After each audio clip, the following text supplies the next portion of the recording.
तो नमस्कार। एलपी सरकारी जॉब चैनल पर आपका हार्दिक स्वागत और अभिनंदन करता हूं। आपके उज्जवल भविष्य की कामना के साथ इस सेशन का शुरुआत कर रहा हूं। ये सेशन कक्षा 7 का पाठ 11 है। पाठ का नाम है प्राकृतिक प्रदेश एवं मानव जीवन, टैगा एवं टुंड्रा। ये भूगोल का है, पृथ्वी और हमारा जीवन। पृथ्वी हमारे जीवन से पाठ 11 से पहला प्रश्न है,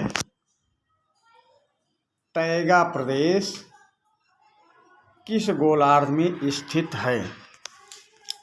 उत्तरी गोलार्ध में, दक्षिणी गोलार्ध में, पूर्वी देशांतर में, पश्चिमी देशांतर में। टैगा प्रदेश किस गोलार्ध में स्थित है? उत्तरी गोलार्ध, दक्षिणी गोलार्ध, पूर्वी देशांतर या पश्चिमी देशांतर में। तो टैगा प्रदेश स्थित है उत्तरी गोलार्ध में। प्रश्न नंबर 1 का ऑप्शन ए सही उत्तर होगा। अगले प्रश्न पे आ जाएं। प्रश्न नंबर 2, टैगा प्रदेश किन अक्षांशों के मध्य स्थित है? टैगा प्रदेश किन अक्षांशों के मध्य स्थित है? ऑप्शन ए 40 अंश उत्तरी अक्षांश से 50 अंश उत्तरी अक्षांश के मध्य, 50 अंश उत्तरी अक्षांश से 65 अंश उत्तरी अक्षांश के मध्य, 40 अंश दक्षिणी अक्षांश से 50 अंश दक्षिणी अक्षांश के मध्य या 50 अंश दक्षिणी अक्षांश से 65 अंश दक्षिणी अक्षांश के मध्य। प्रश्न नंबर 2, टैगा प्रदेश किन अक्षांशों के मध्य स्थित है? तो टैगा प्रदेश किन अक्षांशों के मध्य स्थित है भाई? तो ऑप्शन बी सही उत्तर होगा। टैगा प्रदेश 50 अंश उत्तरी अक्षांश से 65 अंश उत्तरी अक्षांश के मध्य। प्रश्न नंबर 2 का ऑप्शन बी सही उत्तर होगा। प्रश्न नंबर 3 पे आ जाएं। टैगा प्रदेश का विस्तार उत्तरी अमेरिका में कहाँ से कहाँ तक है? टैगा प्रदेश का विस्तार उत्तरी अमेरिका में कहाँ से कहाँ तक है? तो ये फिनलैंड से लेकर उत्तर पूर्वी साइबेरिया तक है, या फिनलैंड से लेकर बरखोयांसक तक है, या अलास्का से लेकर लैब्राडोर तक है, या उपर्युक्त सभी गलत हैं। प्रश्न नंबर 3, टैगा प्रदेश का विस्तार उत्तरी अमेरिका में कहाँ से कहाँ तक है? फिनलैंड से लेकर उत्तर पूर्वी साइबेरिया तक, या फिनलैंड से लेकर बरखोयांसक तक, या अलास्का से लेकर लैब्राडोर तक, या उपर्युक्त सभी गलत हैं। तो प्रश्न नंबर 3 का सही उत्तर होगा, टैगा प्रदेश का विस्तार उत्तरी अमेरिका में अलास्का से लेकर लैब्राडोर तक है। प्रश्न नंबर 3 का ऑप्शन सी सही उत्तर होगा। प्रश्न नंबर 4, संसार का शीत ध्रुव कहलाने वाला नगर कौन सा है? संसार का शीत ध्रुव कहलाने वाला नगर कौन सा है? न्यूयॉर्क है, या लंदन है, या मॉस्को है, या बरखोयांसक है? संसार का शीत ध्रुव कहलाने वाला नगर कौन सा है? न्यूयॉर्क, लंदन, मॉस्को या बरखोयांसक? तो संसार का शीत ध्रुव कहलाने वाला नगर बरखोयांसक है। प्रश्न नंबर 4 का ऑप्शन डी सही उत्तर होगा। प्रश्न नंबर 5 पे आ जाएं। बरखोयांसक नगर किस प्रदेश में स्थित है? बरखोयांसक नगर किस प्रदेश में स्थित है? प्रश्न नंबर 5, बरखोयांसक नगर किस प्रदेश में स्थित है? टैगा प्रदेश में, टुंड्रा प्रदेश में स्थित है या ध्रुवीय प्रदेश में स्थित है या आर्कटिक प्रदेश में स्थित है। प्रश्न नंबर 5, बरखोयांसक नगर किस प्रदेश में स्थित है? तो बरखोयांसक नगर किस प्रदेश में स्थित है? तो ये स्थित है ऑप्शन ए टैगा प्रदेश में। बरखोयांसक नगर टैगा प्रदेश में स्थित है। अगले प्रश्न पे आ जाएं। टैगा प्रदेश किस भाषा का शब्द है? टैगा प्रदेश किस भाषा का शब्द है? जापानी भाषा का या रूसी भाषा का या अरबी भाषा का या अंग्रेजी भाषा का? प्रश्न नंबर 6, टैगा किस भाषा का शब्द है? जापानी भाषा, रूसी भाषा, अरबी भाषा या अंग्रेजी भाषा? तो टैगा रूसी भाषा का शब्द है भाई। प्रश्न नंबर 6 का ऑप्शन बी सही उत्तर होगा। अगले प्रश्न पे आ जाएं। बोरियल वन कहाँ पाया जाता है? बोरियल वन कहाँ पाया जाता है? टैगा प्रदेश में, टुंड्रा प्रदेश में, ध्रुवीय प्रदेश में या आर्कटिक प्रदेश में? प्रश्न नंबर 7, बोरियल वन कहाँ पाया जाता है? टैगा प्रदेश में, टुंड्रा प्रदेश में, ध्रुवीय प्रदेश में, आर्कटिक प्रदेश में? तो बोरियल वन कहाँ पाया जाता है? ये पाया जाता है टैगा प्रदेश में। बोरियल वन टैगा प्रदेश में पाया जाता है। प्रश्न नंबर 7 का ऑप्शन ए सही उत्तर होगा। प्रश्न नंबर 8 पे आ जाएं।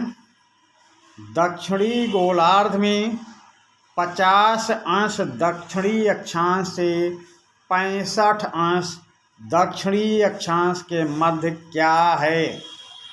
प्रश्न नंबर 8, दक्षिणी गोलार्ध में 50 अंश दक्षिणी से 65 अंश दक्षिणी अक्षांश के मध्य क्या स्थित है?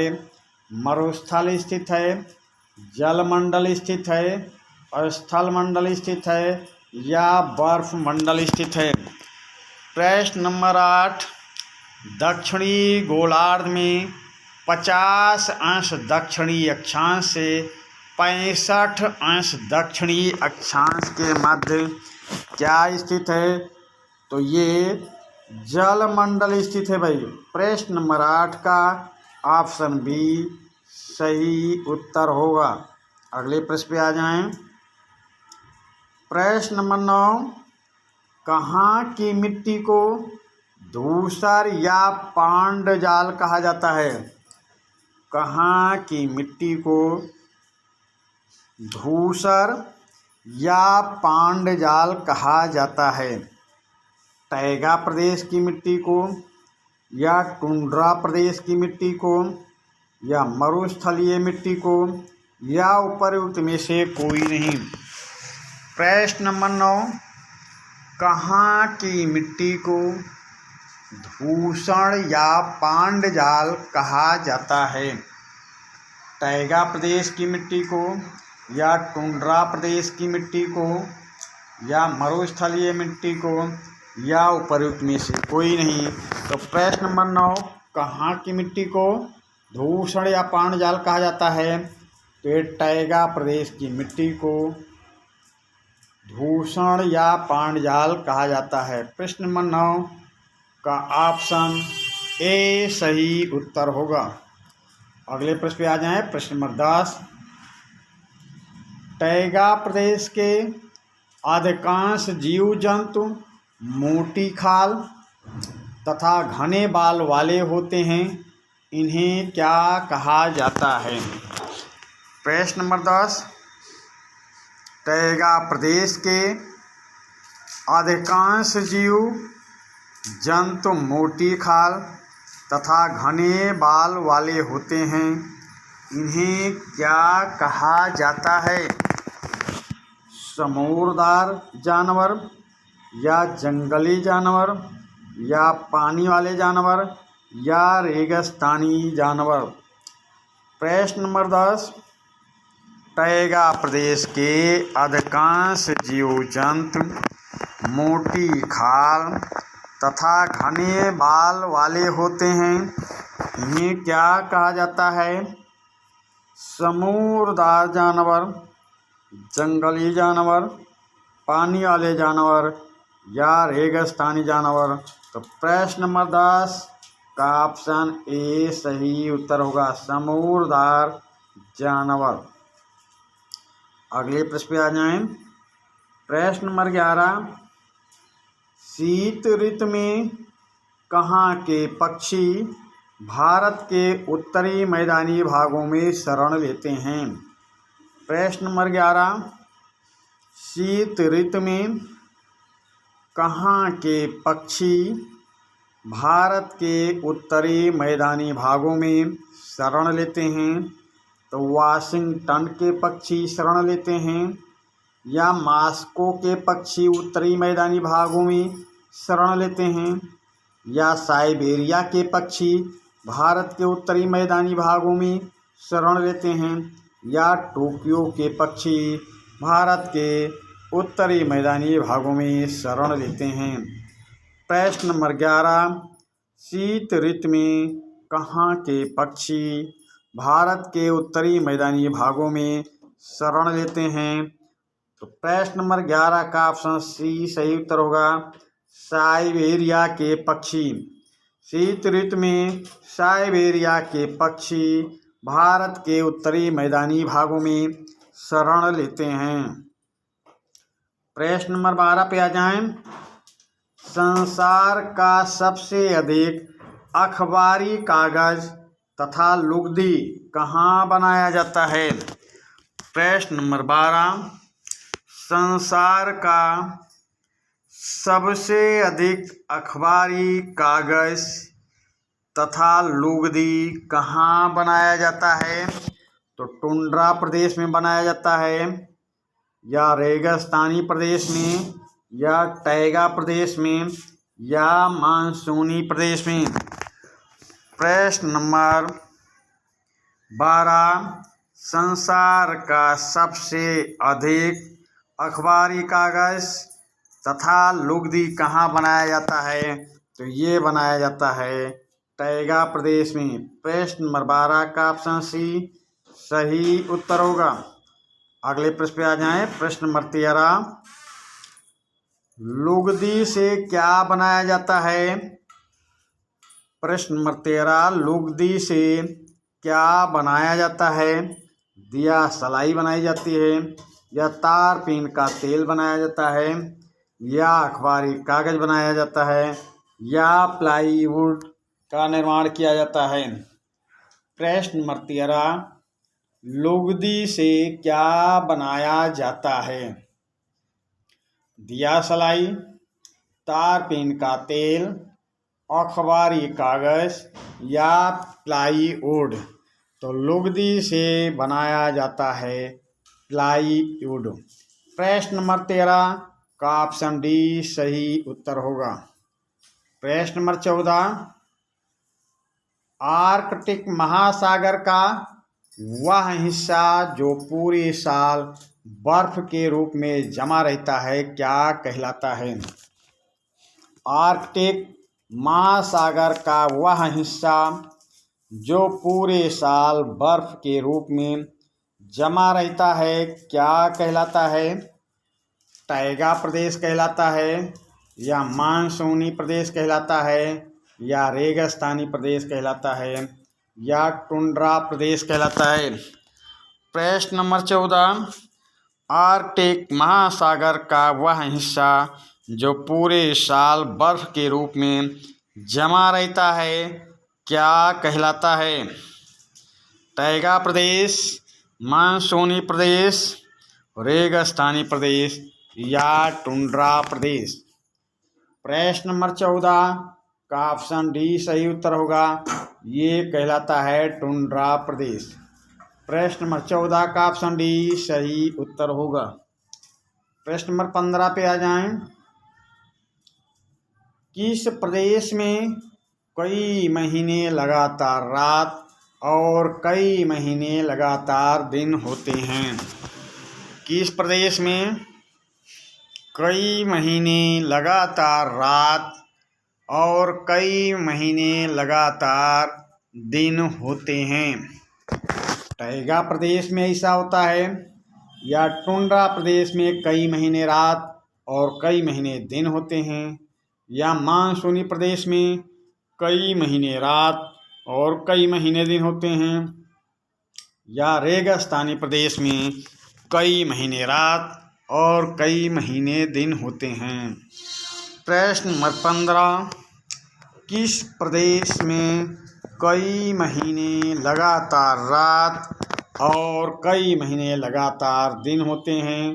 तो ये टुंड्रा प्रदेश में होता है। टुंड्रा प्रदेश। प्रश्न नंबर 15 का ऑप्शन बी सही उत्तर होगा। प्रश्न नंबर 15 का ऑप्शन बी सही उत्तर होगा। चलिए भाई अगले प्रश्न पे चलते हैं। प्रश्न नंबर 16 की तरफ चलते हैं। प्रश्न नंबर 16, किस प्रदेश में नवंबर, दिसंबर व जनवरी में सूर्य नहीं दिखता और मई, जून व जुलाई में सूर्य अस्त नहीं होता? मई यहाँ है, मई ऐसा रहेगा भाई, मई ऐसा रहेगा। किस प्रदेश में नवंबर, दिसंबर व जनवरी में सूर्य नहीं दिखता और मई, जून, जुलाई में सूर्य अस्त नहीं होता? तो टुंड्रा प्रदेश में ऐसा हो रहा है, या टैगा प्रदेश में, या मानसूनी प्रदेश में, या रेगिस्तानी प्रदेश में? तो प्रश्न नंबर 16 का सही ऑप्शन ए होगा। टुंड्रा प्रदेश में नवंबर, दिसंबर, जनवरी में सूर्य नहीं दिखता है और मई, जून, जुलाई में सूर्य अस्त नहीं होता है। प्रश्न नंबर 16 का ऑप्शन ए सही उत्तर होगा।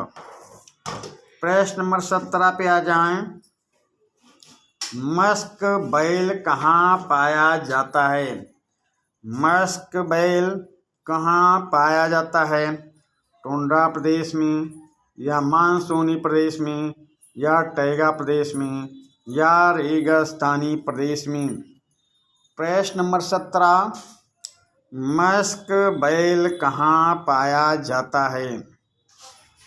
मस्क बैल कहाँ पाया जाता है? टुंड्रा प्रदेश में, मानसूनी प्रदेश में, टैगा प्रदेश में, या रेगिस्तानी प्रदेश में?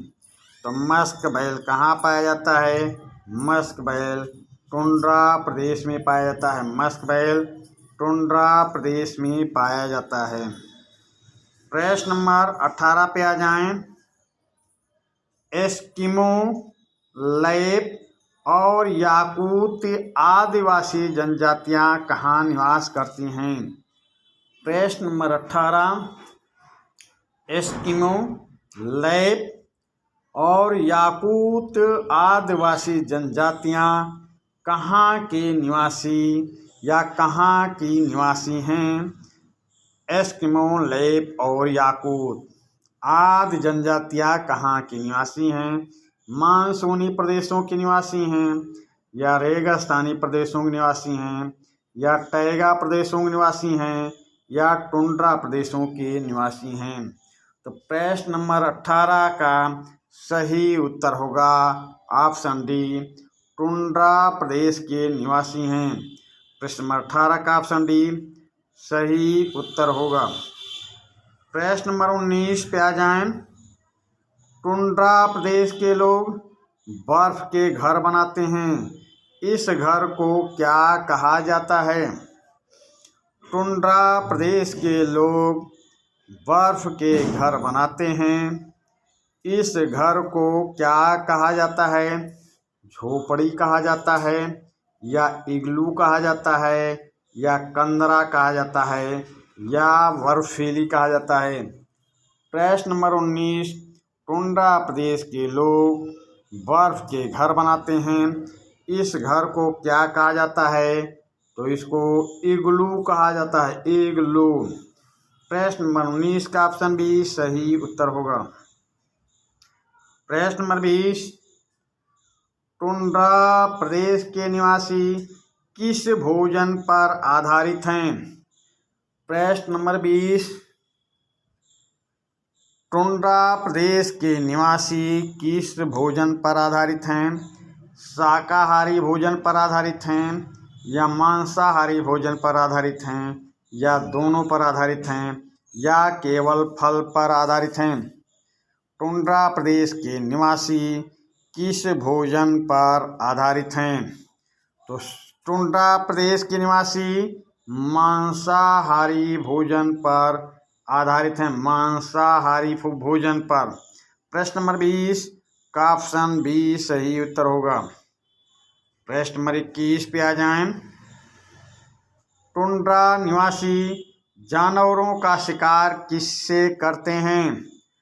प्रश्न नंबर 21, टुंड्रा निवासी जानवरों का शिकार किससे करते हैं? ऑप्शन ए हारपून से या तीर से या कमान से या उपर्युक्त सभी से। प्रश्न नंबर 21, टुंड्रा निवासी जानवरों का शिकार किससे करते हैं? तो टुंड्रा निवासी जानवरों का शिकार हारपून से करते हैं, तीर से करते हैं, कमान से करते हैं। आपका सही उत्तर होगा ऑप्शन डी। प्रश्न नंबर 21 का ऑप्शन डी सही उत्तर होगा। प्रश्न नंबर 22 पे आ जाएं। टुंड्रा प्रदेश के निवासी शिकार के लिए नाव का प्रयोग करते हैं। इन नावों को क्या कहा जाता है? प्रश्न नंबर 22, टुंड्रा प्रदेश के निवासी शिकार के लिए नाव का प्रयोग करते हैं। इन नावों को क्या कहा जाता है? याकूत कहा जाता है या लैप कहा जाता है या कयाक कहा जाता है या स्लीज कहा जाता है? तो प्रश्न नंबर 22, टुंड्रा प्रदेश के निवासी शिकार के लिए नाव का प्रयोग करते हैं। इन नावों को क्या कहा जाता है? तो इनको कयाक कहा जाता है। प्रश्न नंबर 22 का ऑप्शन सी सही उत्तर होगा। प्रश्न नंबर 23, टुंड्रा प्रदेश के निवासियों की स्लेज गाड़ियों को खींचने और शिकार में सहायता कौन करते हैं?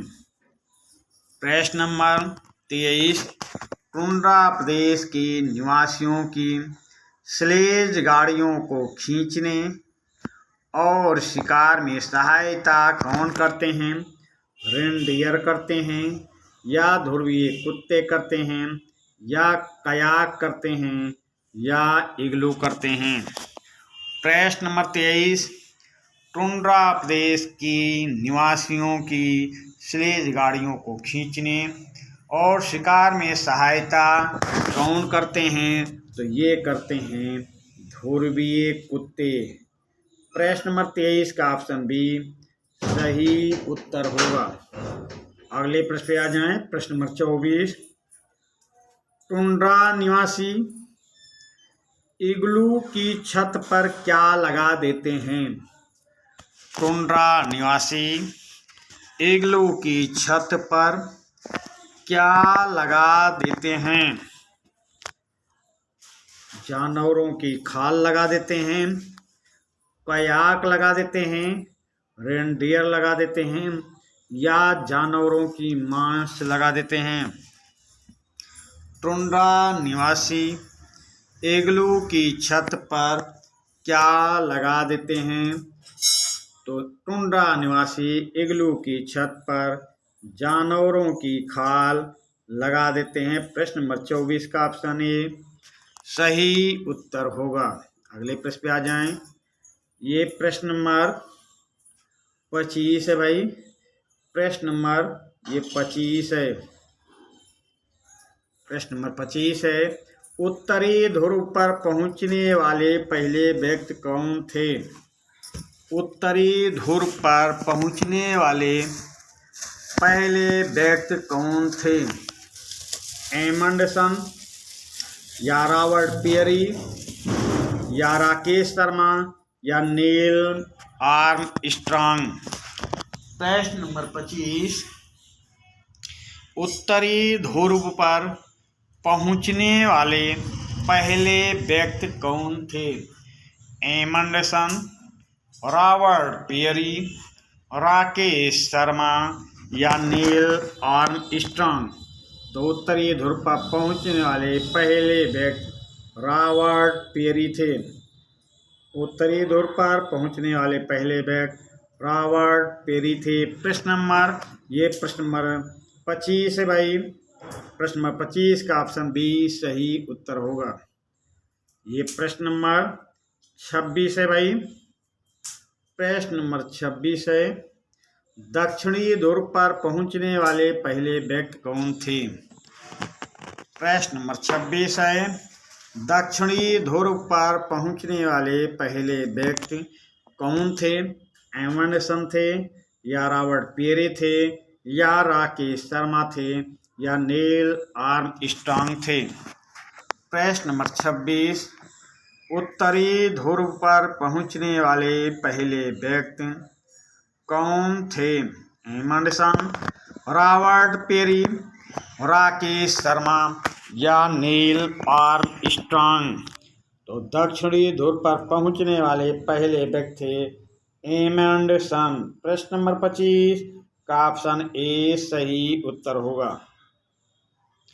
प्रश्न नंबर 27 पे आ जाएं। टुंड्रा प्रदेश में चलने वाली बर्फीली हवाओं को क्या कहते हैं?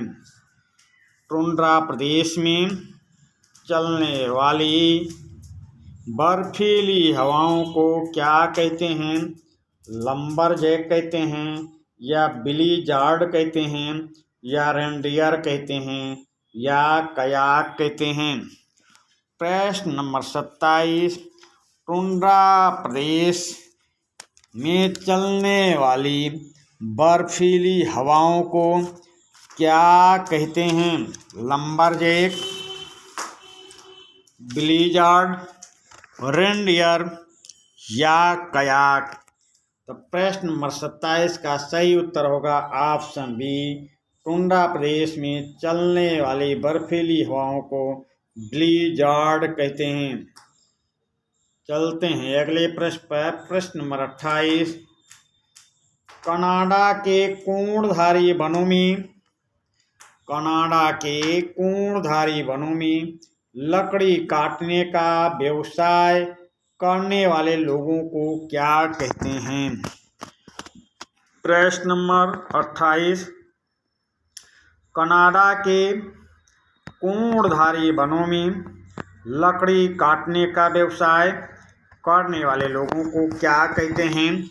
रेनडियर कहते हैं या कयाक कहते हैं या लैम्बरजैक कहते हैं या ब्लिज़ार्ड कहते हैं। प्रश्न नंबर 28, कनाडा के कोणधारी वनों में लकड़ी काटने का व्यवसाय करने वाले लोगों को क्या कहते हैं?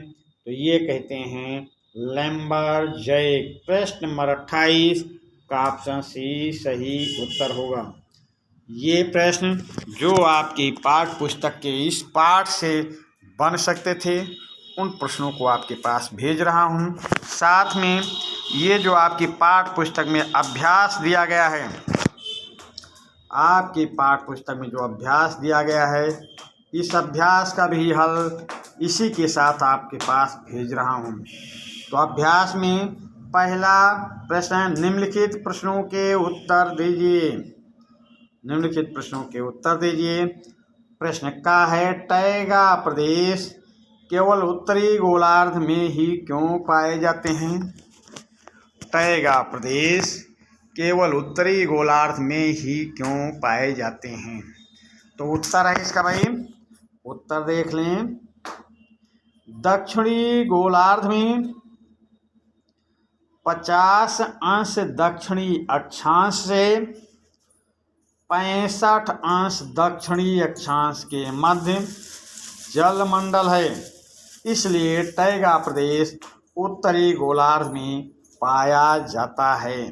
प्रश्न नंबर का उत्तर दक्षिणी गोलार्ध में 50 अंश दक्षिणी अक्षांश से 65 अंश दक्षिणी अक्षांश के मध्य जलमंडल है, इसलिए टैगा प्रदेश उत्तरी गोलार्ध में पाया जाता है। दूसरा प्रश्न प्रश्न, टैगा प्रदेश में कृषि क्यों नहीं विकसित है? टैगा प्रदेश में कृषि क्यों नहीं विकसित है? तो उत्तर देख लें भाई। प्रश्न का उत्तर, यहाँ की मिट्टी पथरीली है तथा अधिकांश समय तक बर्फ जमी रहती है, अतः कृषि विकसित नहीं हो सकती है। प्रश्न का उत्तर देखें। यहाँ की मिट्टी पथरीली है तथा अधिकांश समय तक बर्फ जमी रहती है, अतः कृषि विकसित नहीं हो सकती है। चलिए भाई अगला प्रश्न देखते हैं। प्रश्न टुंड्रा प्रदेश की प्रमुख विशेषताएं लिखिए। टुंड्रा प्रदेश की प्रमुख विशेषताएं लिखिए। तो उत्तर देख लें भाई। टुंड्रा प्रदेश की प्रमुख विशेषताएं इस प्रकार हैं। टुंड्रा प्रदेश की प्रमुख विशेषताएं इस प्रकार हैं। नंबर 1, यहाँ कई महीने लगातार रात तथा कई महीने दिन रहता है। दूसरी विशेषता, धरातल 8 महीने तक पूरी तरह बर्फ से ढका रहता है। तीसरी विशेषता, यहाँ कोई वनस्पति नहीं उग पाती है। तीसरी विशेषता, यहाँ कोई वनस्पति नहीं उग पाती है। चौथी विशेषता, यहाँ अत्यधिक ठंड पड़ती है। यहाँ अत्यधिक ठंड पड़ती है। प्रश्न को देख लें। टुंड्रा प्रदेश में कौन कौन सी जातियां निवास करती हैं? टुंड्रा प्रदेश में कौन कौन सी जातियां निवास करती हैं? तो उत्तर देख लें भाई। यहाँ यानी टुंड्रा प्रदेश में यहाँ आदिवासी जनजातियां निवास करती हैं। यहाँ यानी टुंड्रा प्रदेश में आदिवासी जनजातियां निवास करती हैं। प्रश्न को देख लें भाई। टैगा किस भाषा का शब्द है और इसका क्या अर्थ है? टैगा किस भाषा का शब्द है और इसका क्या अर्थ है? उत्तर देख लें। टैगा रूसी शब्द है। टैगा रूसी शब्द है। यहाँ साल भर वर्षा जल और हिम के रूप में होती है। टैगा रूसी शब्द है। यहाँ साल भर वर्षा जल और हिम के रूप में होती है। इस प्रदेश में शंक्वाकार वन पाए जाते हैं। इस प्रदेश में शंक्वाकार वन पाए जाते हैं, जिन्हें साइबेरिया में टैगा कहते हैं। जिन्हें साइबेरिया में टैगा कहते हैं। प्रश्न दूसरा। प्रश्न ये है, सही जोड़े मिलाइए। तो आपके सामने हम सही जोड़े मिलाकर प्रस्तुत कर रहे हैं। प्रश्न था सही जोड़े मिलाइए। तो ये जो सही नहीं मिले थे उनको हम सही जोड़े मिलाकर आपके सामने रख दिया हूँ। आप स्क्रीनशॉट ले लें या ये सही जोड़े मिले हुए हैं, इनको आप वीडियो को रोक कर लिख लें। बर्खोयांशक सबसे ठंडा स्थान है। कनाडा वालरस सुगंधित पदार्थ है। कयाक की नाव है भाई, ये एक नाव है, समझिए। दो यहाँ भी लिख गया। तो कयाक क्या है? नाव है। कयाक नाव है। आर्कटिक ब्लो क्या है? झाड़ी है। आर्कटिक ब्लो झाड़ी है। उत्तरी ध्रुव पर पहुंचने वाला व्यक्ति रॉबर्ट पेरी है और दक्षिणी ध्रुव पर पहुंचने वाला व्यक्ति एमेंडसन है। समझिए। बर्खोयांशक सबसे ठंडा स्थान, कनाडा वालरस सुगंधित पदार्थ, कयाक नाव है, आर्कटिक ब्लो झाड़ी है, उत्तरी ध्रुव पर पहुंचने वाला पहला व्यक्ति रॉबर्ट पेरी है, दक्षिणी ध्रुव पर पहुंचने वाला पहला व्यक्ति एमेंडसन है। तो ये मिला हुआ है। अब प्रश्न नंबर 3 पे आ जाएं। प्रश्न नंबर 3, रिक्त स्थान की पूर्ति कीजिए। रिक्त स्थान की पूर्ति करना है। यहाँ पर हम प्रश्नों को 6 प्रश्न को रख दिया हूँ। फिर हम आपको बताएंगे कि रिक्त स्थान की पूर्ति में क्या भरा जाएगा। तो शीतकाल में के पक्षी भारत के मैदान में प्रवास करते हैं। तो ये है कहाँ के पक्षी? तो साइबेरिया के पक्षी, साइबेरिया के पक्षी। समझिए। तो यहाँ पे हम इसको लिख दिए हैं। प्रश्न नंबर 1 देखिए, शीतकाल में कहाँ के पक्षी भारत मैदान में प्रवास करते हैं? तो साइबेरिया के पक्षी। समझिए, ये साइबेरिया के पक्षी है। अब दूसरा प्रश्न देख लेते हैं। बोरियल वन केवल यानी कि उत्तरी गोलार्ध में पाया जाता है। तो यहाँ हम इसको लिख भी दिए हैं, उत्तरी गोलार्ध। दूसरे में उत्तरी भरा जाएगा। तीसरा देख लें, काई लाइकेन और बर्च, खाली स्थान। प्रदेश की वनस्पतियां हैं, यानी किस प्रदेश की वनस्पतियां हैं, यहाँ पे रिक्त स्थान की पूर्ति होगी। तो तीसरे में क्या है? टुंड्रा प्रदेश की वनस्पतियां हैं। टुंड्रा प्रदेश की वनस्पतियां हैं। चौथा देखें, ये टैगा है भाई, टैगा। ये टैगा प्रदेश है, टैगा प्रदेश है। समझिए, टैगा प्रदेश में वन पाए जाते हैं। तो टैगा प्रदेश में बोरियल वन पाए जाते हैं। टैगा प्रदेश में बोरियल वन पाए जाते हैं। फिर पांचवा देख लें, फिनलैंड के निवासियों को कहते हैं, रिक्त स्थान में क्या भरा जाएगा? लैप कहते हैं। फिनलैंड के निवासियों को लैप कहते हैं। और टुंड्रा, प्रश्न 6, टुंड्रा निवासी शिकार के लिए जिस नाव का प्रयोग करते हैं उन्हें क्या कहते हैं? तो उन्हें कहते हैं कयाक। टुंड्रा निवासी शिकार के लिए जिस नाव का प्रयोग करते हैं उन्हें कहते हैं कयाक। तो इस प्रकार ये सेशन पूरा हुआ। ये कक्षा 7 का है। कक्षा 7 का पाठ 11 है, भूगोल से है। ये भूगोल से सेशन था। अब इसी के साथ हम यहाँ पे सेशन का समापन करेंगे। सेशन को 2-3 बार देखें, नोटबुक में लिखें। हम दावा करते हैं कि 2-3 बार सेशन को देखेंगे तो ये पाठ पूरा आपको कंठस्थ हो जाएगा, आपको कोई दिक्कत नहीं आने वाली है। तो चलिए, इससे जितना प्रश्न बन सकता था वो प्रश्न बनाया, जो आपकी पाठ्य पुस्तक में अभ्यास था वो अभ्यास करवा दिया। अब इसी के साथ हम इस सेशन का समापन करते हैं। धन्यवाद।